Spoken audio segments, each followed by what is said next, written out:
Bonjour, je m'appelle Sarah, je suis étudiante, j'ai 25 ans et j'habite à Éclat-Villejuif. Après le bac, je me suis orientée vers des études de droit parce que ça semblait s'apparenter à ma personnalité. Après avoir obtenu ma licence de droit, je me suis aperçue que je me projetais pas tellement dans ce domaine, le domaine juridique. Donc je me suis dit que le management, ça pourrait peut-être plus correspondre à mes projets de vie et à mon mode de fonctionnement. J'ai donc opté pour un master en management qui m'a conduit à passer une année l'année dernière au Royaume-Uni. Puis je devais dans la même année accomplir un stage de 6 mois que j'ai décidé d'accomplir à Paris.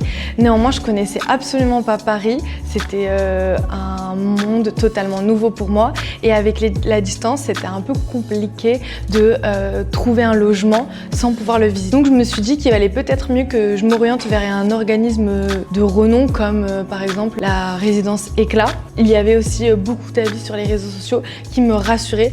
J'avais regardé, je m'étais renseignée d'ailleurs sur TikTok.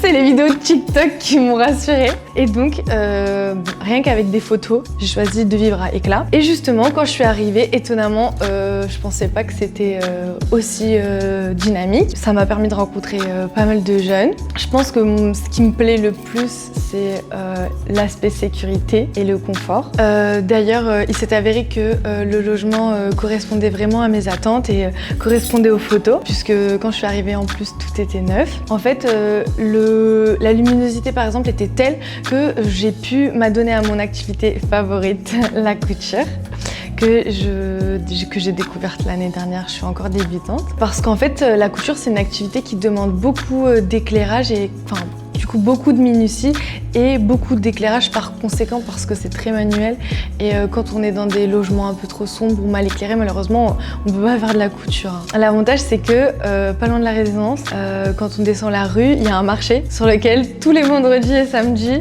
il y a des vêtements d'occasion qui sont vendus. Donc je pouvais me procurer très facilement des vêtements pour 1 ou 2 ou 3 euros et les recycler entre guillemets de cette façon. Cette passion elle a démarré l'année dernière parce que j'avais envie d'avoir de nouveaux vêtements pour l'été, mais pour des raisons financières. J'avais pas les moyens de m'acheter des vêtements à profusion. Sauf que moi j'aime les vêtements mais en grande quantité.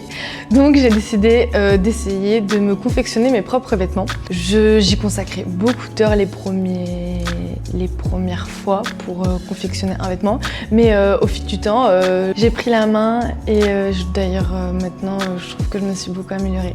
Je suis plutôt satisfaite des progrès que j'ai accomplis jusque-là. Donc je suis contente, ce mode de vie me permet de concilier mes études, mon stage à Paris ainsi que la couture.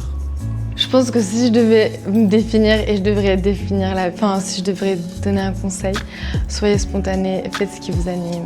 Je pensais aimer le droit, je voulais devenir avocate, j'ai fait du droit. Je me suis dit que finalement j'aimais pas, je suis allée faire du management à Paris, dans une super société, mais finalement je m'aperçois que je veux devenir couturière et c'est pas grave. Je sais pas quoi dire. Je sais pas quoi dire. Franchement, il faut prendre. Ne perdez pas votre temps.